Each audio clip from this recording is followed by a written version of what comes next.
Peace and blessings, family. What's up with all the daydreamers out there? Please live it. Don't sleep through this thing, man. So I'm gonna cut to the chase.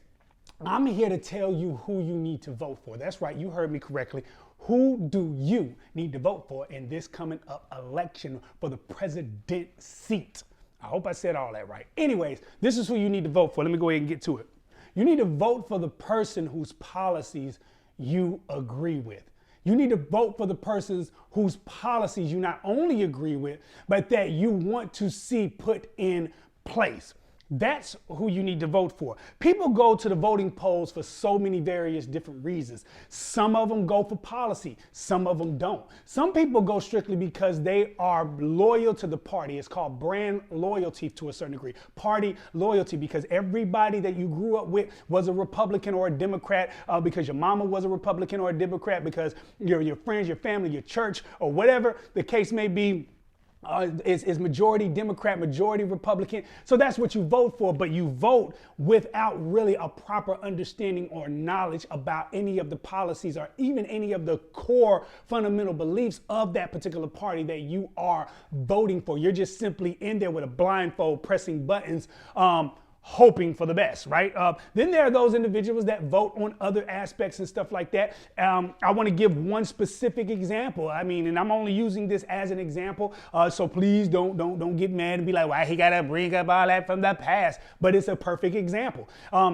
When Barack Obama, President Obama, was running for president for his first term, a lot of people went and voted solely because he was going to be the first black president, and they did not want to miss casting their vote to be a part of that historical event in American history, right? So they went to the polls strictly and solely on that, and everything like that. But you ask some of them, not all of them, you ask some of them, what was his positions on X, Y, and Z? They really could not tell you even some of the most basic positions or anything like that. So everybody has their reasons for going to the poll, but I hope, and I want to encourage you that when you do go, you go based upon the policy and not just simply on the I'm following the crowd or even the mob mentality. Don't follow that aspect either. And that's both on the Democratic side and the Republican side. Don't follow the mentality because of the emotional uproar of either side, that the emotional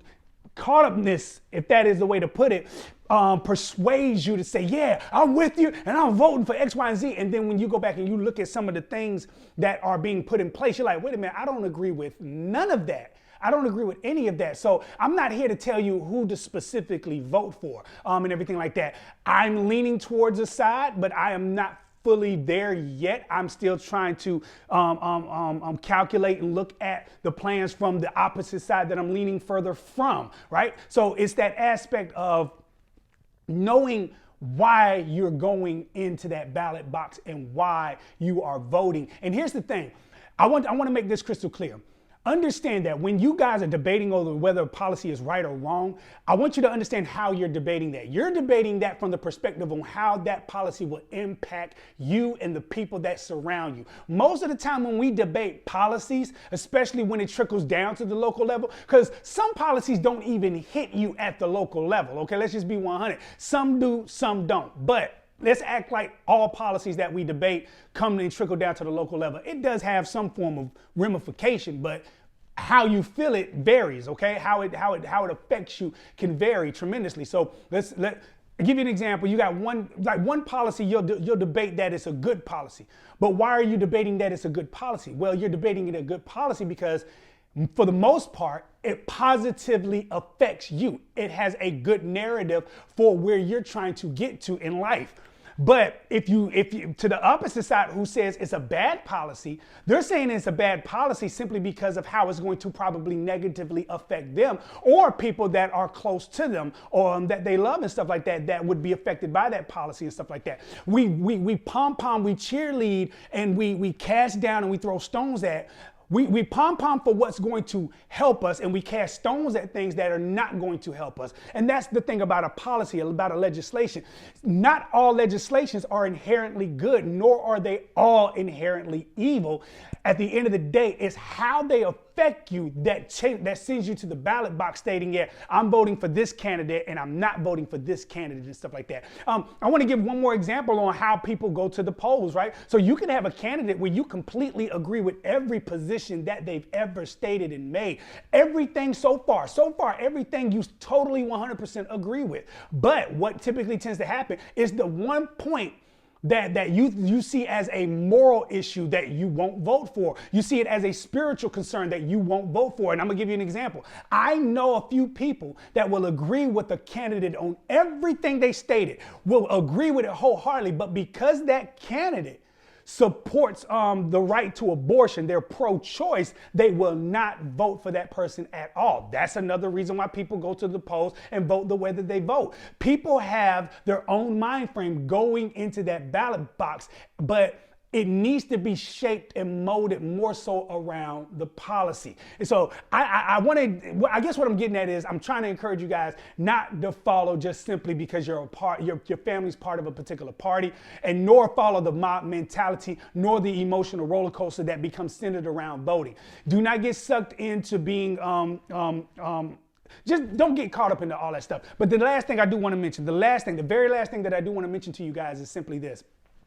Voting is not the cure-all to everything. The government, when it comes to its legislations, its plans, its tax breaks, its tax increases, it's whatever whatever it might be. It's not the cure-all to all your problems. It's not the cure-all to all your issues. It's not the cure-all to everything that is going on in your life. The government is not going to always write a legislation. Matter of fact, they're not going to write a legislation that is going to magically make everything in your life beautiful. They're not going to write a legislation that is going to make everything in your neighborhood beautiful, everything in your city beautiful.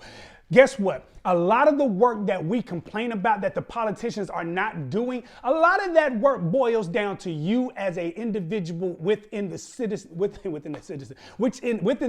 that you live in. The changes that we mainly say that the politicians don't do is the very thing that we should probably actually be more so concerned and involved in than trying to get our politicians to be involved in. Sometimes the government does not need to be invested and involved in some of the changes that you're trying to make, because guess what? If they enact a law to push that change, sometimes it backfires in the worst way.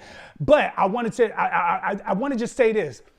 If you want to see a certain change inside your community, inside your city, or even in your state, you have to start where you live at. You want to see a reduction in crime? Yeah, they can pass a law, but if they pass a law to try to reduce crime, chances are it's going to increase the amount of people in your community that goes to jail.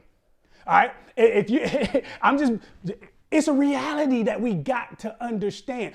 But you have to be involved at the local level to enact the actual change that you want to really truly see. There are certain things that we complain about that we need to be a little bit more invested in. I'm going to end up rambling and saying the same thing over and over again, guys. So let's go ahead and conclude this. Number one, who you need to vote for? The person whose policy you support. The person whose policy you say, okay, I'd like to see how that's going to work out. And you go with it. You go to the voting poll. You find out about it. You learn about it. And then you go to the poll to vote on it if you still agree with it. Try your best to avoid voting on the basis of the mob mentality, emotional roller coasters, and simply because you're loyal to the brand, okay? And don't think that anything that the government is going to do at the whole is going to be the cure-all to your life. You have to take personal responsibility for the change that you want to see where you live at and where you mob at. You want to see certain things, be a part of those things you want to see change. Much love and respect, guys. This is long enough. Peace.